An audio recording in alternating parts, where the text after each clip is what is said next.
10, 9, 8, 7, 6, 5, 4, 3, 2, 1. Liftoff.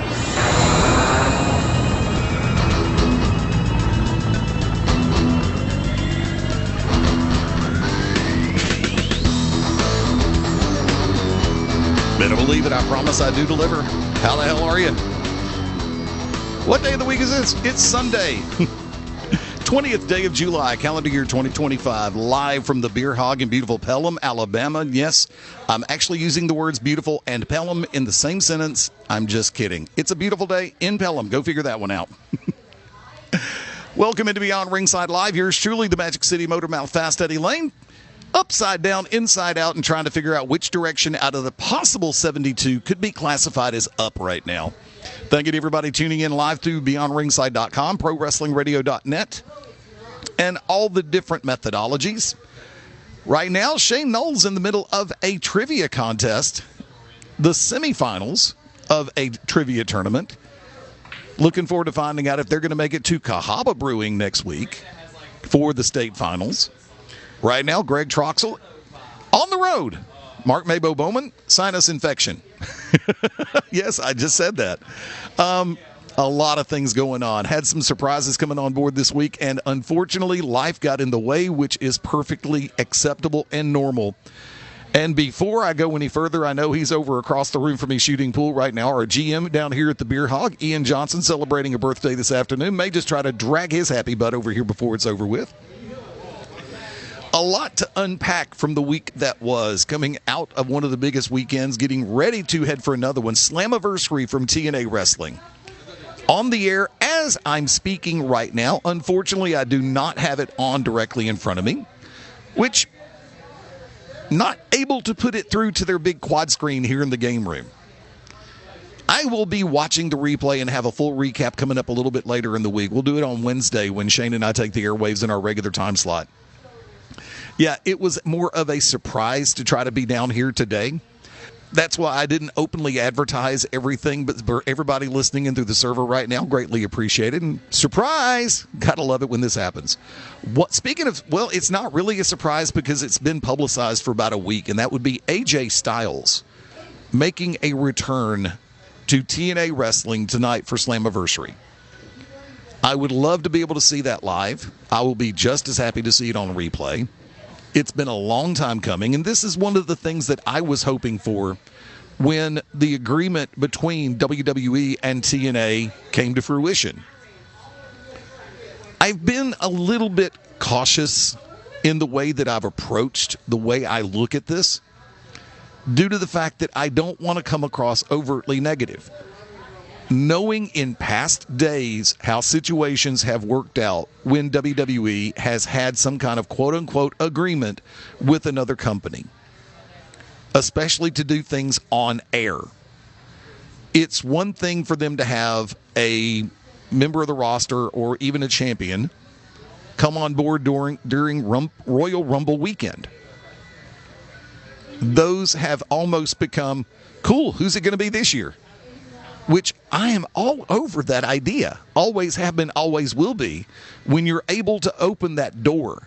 And then, of course, you've got the situation with WWE and AAA right now, which I noticed that here's the sardonic side of me coming out. When one of the first things that occurred was Trick Williams, active still on the NXT roster, becoming TNA champion. I didn't think that was a beautiful thing. I didn't think that was great. I didn't think it purely benefited, in my book, nobody. And that's grassroots truth on that one.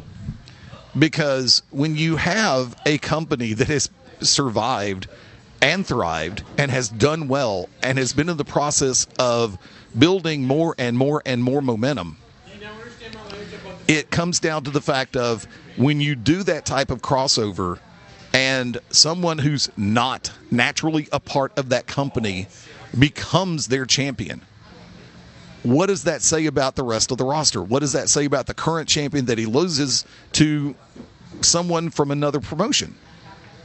The same thing occurs in the grassroots level. And when you have company crossovers, I mean, it's been done in Alabama, done in Georgia, Tennessee, Florida, all the way across the country and around the world. You'll have these situations where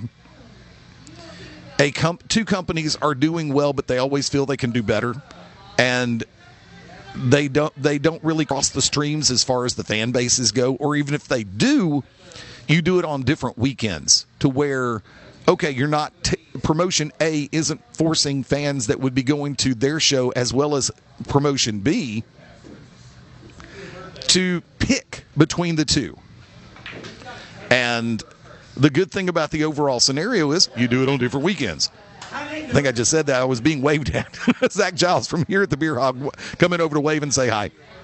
Yes, back in the playroom right now. If you were in the Pelham Market, drop by, say hi. I've got an extra microphone. You may end up on air. And the Sunday thing, okay, here's the scoop. I'm gonna break it for a second. I made the statement about what I've been doing on Thursdays and how it affects Wednesdays. And this will be the final Thursday for the year that I'm in a double play circumstance. So I'll be coming back up to the Beer Hog on Wednesdays for a 2 p.m. Central Time live broadcast starting the week after. So I believe that's going to come down to July 31st. So also, Sundays are now back in play. Surprise! That will be publicized a little bit later. I made the reference to Mark Mabo Bowman. He originally had planned to join me this afternoon. Also, longtime friends and alumni from Beyond Ringside Sports Radio will be joining me either here at the Beer Hog or via Zoom phone lines. So, coming back over to A versus B.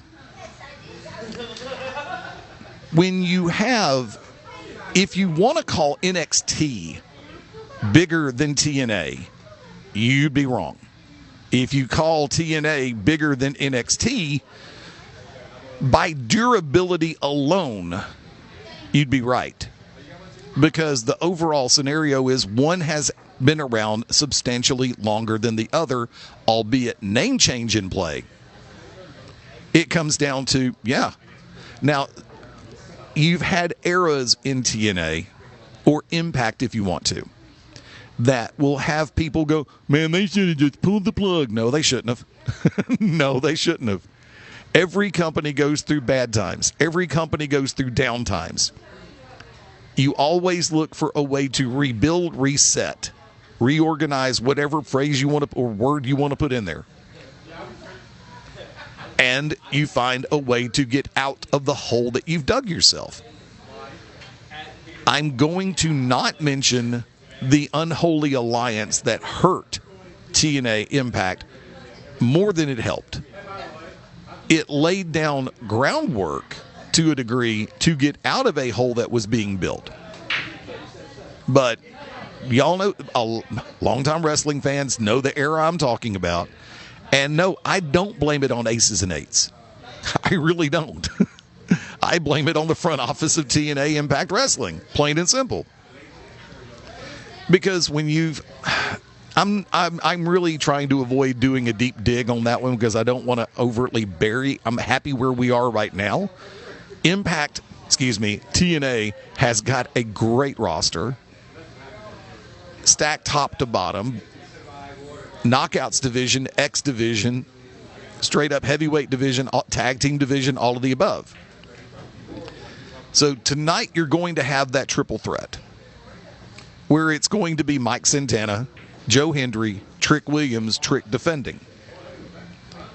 I've been asked countless times throughout the course of this week, should Trick continue to hold that championship? No. It's been long enough to where it needs to go back to someone who is based in TNA wrestling. If it's Mike Santana, great, wonderful. The man's worked his ass off and he's earned it. If it's Joe Hendry, great, wonderful. He's worked his ass off and he's earned it. If you know me, you know I don't like using the D word, deserved, or deserve, or deserves, or any derivative thereof. And I know we're also facing the situation in the Knockouts division where the Knockouts champion is going to face off against the NXT Women's Champion. And this is supposed to be title for title? Oh, God. Nothing good ever comes out of these matches. The only thing that could possibly save this would be just a complete flat-out pull apart to where the match gets thrown out. That would be the best thing you could do. Because to have... Now, some people on the message boards and the comment sections have made the statement about, well, you've done this with Trick and Henry where you put the TNA title on an NXT person. Why not put the NXT title on a TNA person? Okay. What good would that really do? In what position are you really putting yourself when you do that crossover with the championships? It's not the greatest idea in the world. I'm very honest about that. Because you have to do, if you do it, you have to do it in a way that doesn't cheapen either side of the board. It has to strengthen both sides of the board. You can't make one look greater than the other, which unfortunately they did with the TNA Men's Championship. Will unfortunately will that happen again with the Knockouts title and the women's title? I don't know yet. As of this moment, the match is, to my knowledge, not taking place. I'm actually avoiding keeping an eye open on results because I don't want to end up having a meltdown in the middle. I'm going to have a meltdown anyway. This is me we're talking about.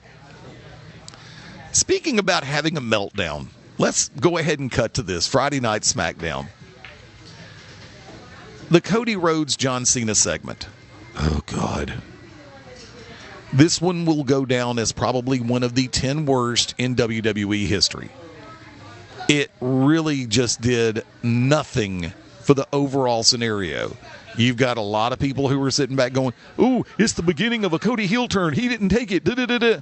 It's the beginning of a John Cena face turn. He was wishy-washy. You're very well entitled to look at it like that. It came across like week-old bread. Stale. Legitimately. The perspective is very simple. You had Cena come out on USA Network, part of the NBC Universal umbrella, talking about a deal with Netflix that's going to affect SummerSlam on Peacock. Granted, Netflix International, but domestically Peacock. Did the folks at USA know about this? Did they get through standards and practices on that? Did they get clearance? Or did they just go ahead and lay that one out there going, oh, we'll pick up the pieces afterwards? Not the smartest move. And Cody snapping the way he did. Good. You needed that. You needed Cody not to roll over and play milquetoast on this. Cena, for what he was given and what he had to work with, was okay. Well, I'm just mentally and physically and emotionally exhausted from filming this big movie for Netflix, so it's not in everybody's best interest for me to... Really? Really? Not exactly the best. I see where he was trying to go with this. I see where the segment was trying to go with this, but it just fell so flat and fell remarkably short. And they did the only thing they could do. Well, no, they could have done 100 different things, I'm sure. But the way that they pursued it, having Cody snap, take out Cena, use his hand to force John's hand to sign John's name to the contract, was a saving grace for it. It gave people a chance to see a Cody that I ain't taking this BS anymore off John Cena.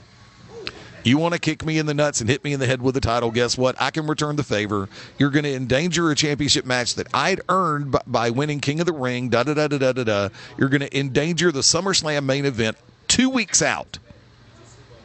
SummerSlam, 2 weeks from yesterday. A 2-night SummerSlam.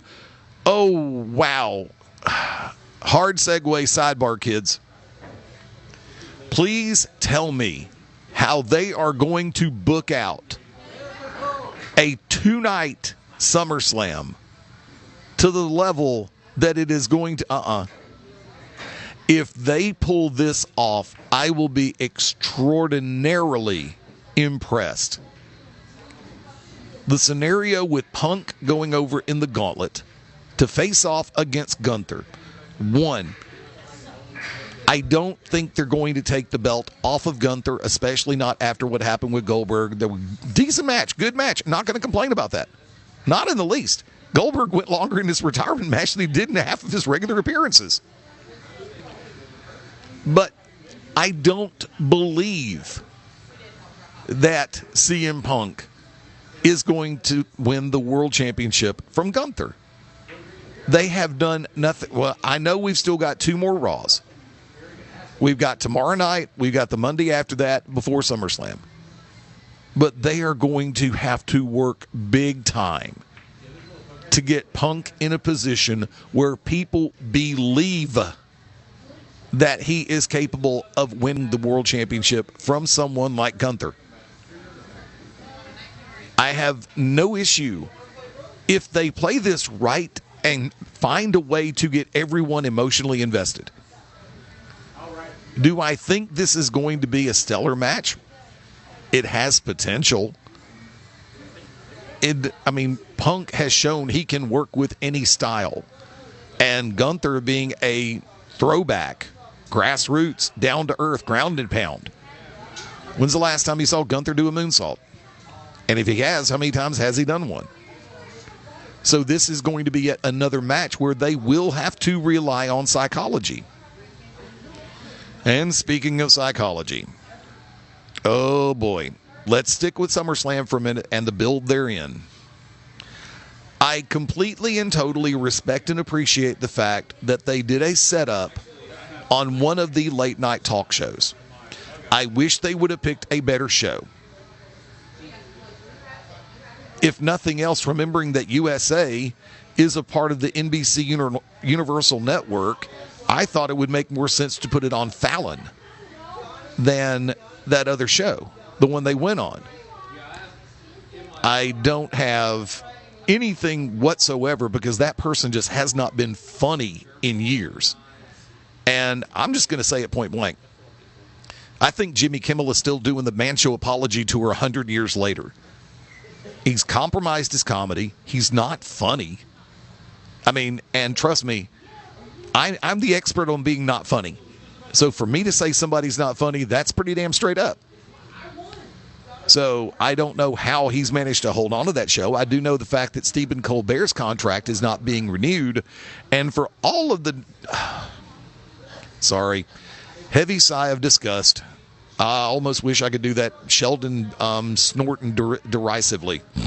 Yeah, right. Stephen Colbert has not been canceled. CBS has just not picked up his contract and has decided to call it a day. That's not being canceled. If the show were to be canceled, they would have pulled it off the air same day. That's canceled. Or at the end of the season. No, Colbert's still got another year. So make the money while you can. Colbert shows signs of humor every once in a while. Look, I don't care about your politics or anything of that ilk, just like I know you don't care about mine. When Colbert is being Colbert, he is as funny as the day is long. I tune into television shows the same reason why I tune into radio, the same reason why I watch movies. I just want to be entertained. I want to be able to say to hell with the drama and the rest of the world for a little while. Make me laugh and make me not care about anything else. Even if it's for 5 minutes, I'm good with that. That's one thing I like about a lot of the things that are occurring today. It's like we're getting away and getting back to basics. We're getting back to sports, getting back to entertainment. So, and that's what I feel we all should be working towards. Now, going back to it, what happened on Kimmel's show? It was cute. I didn't see the whole segment and what all happened. I've seen snippets here and there. And I see what they're trying to do. The art form to this is to do a promo for your upcoming event without making it look like you're doing a promo for your upcoming event, unless you're the one sitting in the guest chair and the host is asking you about your upcoming event. Craig Ferguson used to be one of the best about that. I miss him being on television. But we go from there. Jelly Roll made the statement that he has been down at the PC and training like a madman. Hats off to you, brother. I think Logan Paul is a good choice for an adversary. God knows Drew McIntyre is a great choice for an... Drew McIntyre could make a cotton ball look like a 16-time world champion. Drew McIntyre is that good. And then, of course, you add Randy Orton to the mix. Holy crow. Yet, once again, someone who can make everybody look good and help everybody to look better than they should in a circumstance like this. So, tell you what, hang tight. We're going to go ahead and take, me and my 47 other personalities, going to take a quick one. I got a phone call I have to make. Back in just a moment. This is Beyond Ringside, live on the Beyond Ringside Radio Network.